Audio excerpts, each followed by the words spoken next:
here we are. So, Captain Ibrahim Traore, the transitional leader of Burkina Faso, has once again made headlines with his initiative to transform prisoners into farmers. This move aligns with his broader vision of national self-reliance and security-driven governance. Here is an analysis of its political and economic implications. So this is not the first time we have seen African leaders trying to take a move towards self-reliance. We have seen figures like his predecessor, but of course not immediate predecessor, but a former president of Burkina Faso who was also a military captain, Thomas Sankara. He tried to do the same, but later on we saw an assassination on his life, a successful assassination. And we also talk, we can also talk about Tanzania. There was Ujamaa, which was made deliberately to fail by Western powers or by external influences, because if that was going to be a success, that was going to be a threat, of course, to the whole Western or first world countries. I'm sorry, Africans, forgive me to say first world, because that's what they call them. They call themselves first world countries. Maybe we are fifth world or third world, I don't know. Yes, of course, they announce us as third world countries. So I believe that Ujamaa was supposed to pass or was supposed to be successful, but because of their fear of, Africa, if one country tries something and it becomes successful, definitely all other countries are going to follow. And if Africa becomes self-reliant, it means we need nothing from Europe. And if we need nothing from either Europe, Asia, or America, then it means they are not going to have a way into Africa to get the natural resources they are using to do their so-called development and innovations. So now we are seeing now, despite the silencing of people like Kwame Nkrumah, Julius Nyerere, Magufuli, Thomas Sankara, Gaddafi, and everything, we are still seeing African leaders rising up again and again, trying to make it happen. But I hope whatever the move it is, they have countermeasures to what they are attracting. Because definitely once you start talking about self-reliance and explicitly say it out to the world, just know that the CIA is coming for you. Just know that the big bosses are coming for you because they want to silence you. They want Africa to remain self-reliant. Okay? But let's see if this is going to be the same case with our own beloved African captain, Ibrahim Traore. So, what does this mean to us? Okay? What does this mean to us? First of all, we all know that there's been always a debate about prisoners. You capture someone who is a culprit or who is an inmate and you put them into prison. These people are going to be much more of a burden to the country. Because why? At least when they were out there, yes, they were a danger to the society.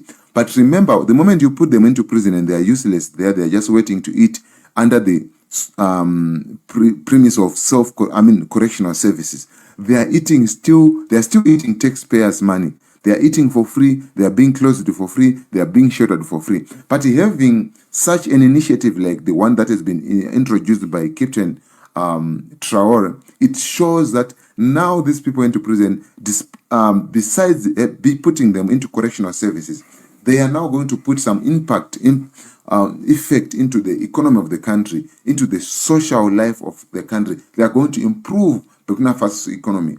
They are going to participate in the economy. And instead of them just being idle in prison, waiting to be, to be taught and maybe beaten here and then, which even makes some of them even more tough and crazy.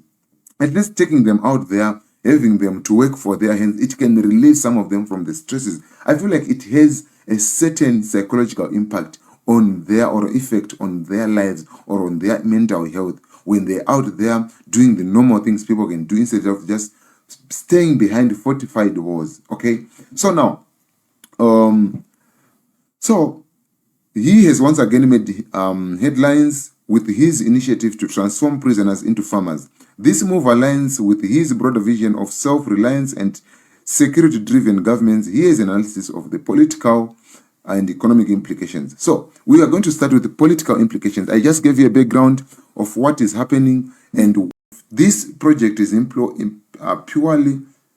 poorly implemented. It could draw criticism from international human rights organizations. We are not going to tolerate international rights organization in this Africa again, because it has messed up our country. our continent, it has messed up our nations, it has messed up our families, they've messed up our way of life. When we were, before colonization, Africa was sweet. Everything was done in a right way. Children used to know their positions. Families used to know how to operate. Right now, everything is messed up. So we are not going to tolerate that again. Well, but I'm just reporting on the implications. So it's not like whatever that I'm saying is what I believe in. There are some of the things which I don't believe in. Either it's a true implication, but we are not going to buy that.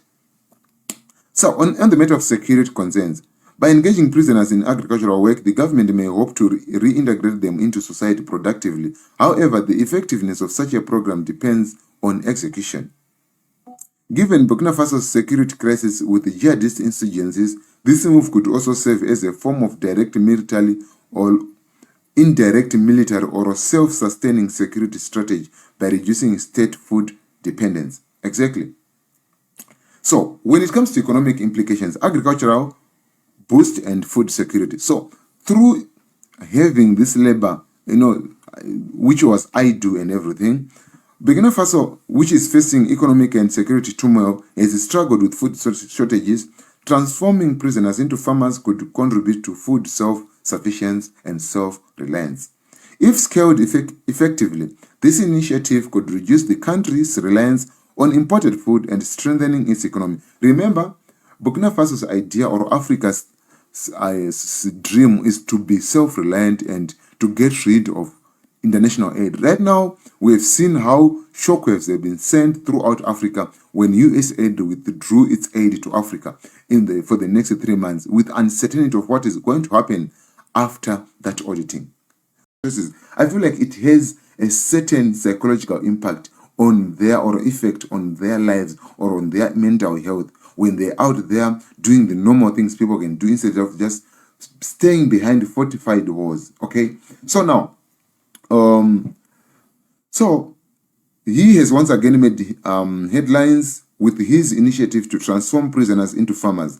This move aligns with his broader vision of self-reliance and security-driven governments. Here is an analysis of the political and economic implications. So we are going to start with the political implications. I just gave you a background of what is happening and what is the goal, or what is the idea behind Ibrahim Traore's leadership style. So firstly, there's the first implication is state legitimacy and the popularity boost. So this initiative could enhance Traore's legitimacy among Burkina Faso citizens who are known as Burkinabe citizens, especially those who support his anti-Western, Pan-Africanist and self-reliance rhetoric. It reinforces his image as a leader focused on practical solutions rather than foreign dependence. Right? Number 2, prison reform and human rights concerns. The transformation of prisoners into agricultural workers could be framed as a rehabilitation effort, but concerns may arise about forced labor and human rights abuses. Which human rights? I don't think... okay, these people are in prison, they have violated other people's human rights, and I don't think them being taken or being transformed into farmers makes much difference. Because after all, there are some certain rights already they've traded to the state the day they committed that crime. So the state has... We're going to talk about how Mali, Niger, and Burkina Faso left ECOWAS and what... Hello, greetings all of you, my dear lovely family, dear friends, fellow Africans here in the continent, and to those who are in the diaspora.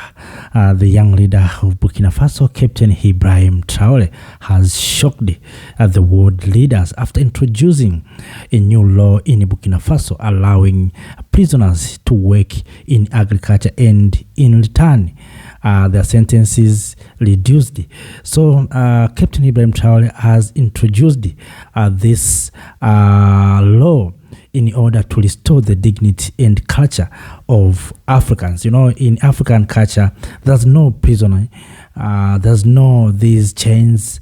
When Africans maybe committed crimes, what our culture at that time did is to take this man to work for the people, and that's what Captain Ibrahim Traore has introduced. So this is a shockwave to the human right watch. You know, this will increase food production and agricultural production instead of accumulating prisoners in prison without giving them opportunities to contribute in the country. That sometimes you find someone accidentally did or committed crimes, but this man can contribute positive to the nation. Due to that, prisoners will work in farm or in agriculture for 1 month. That will be compensated with 3 months of him or her in prison. So this will reduce the numbers in prisoners, number of prisoners in prisons.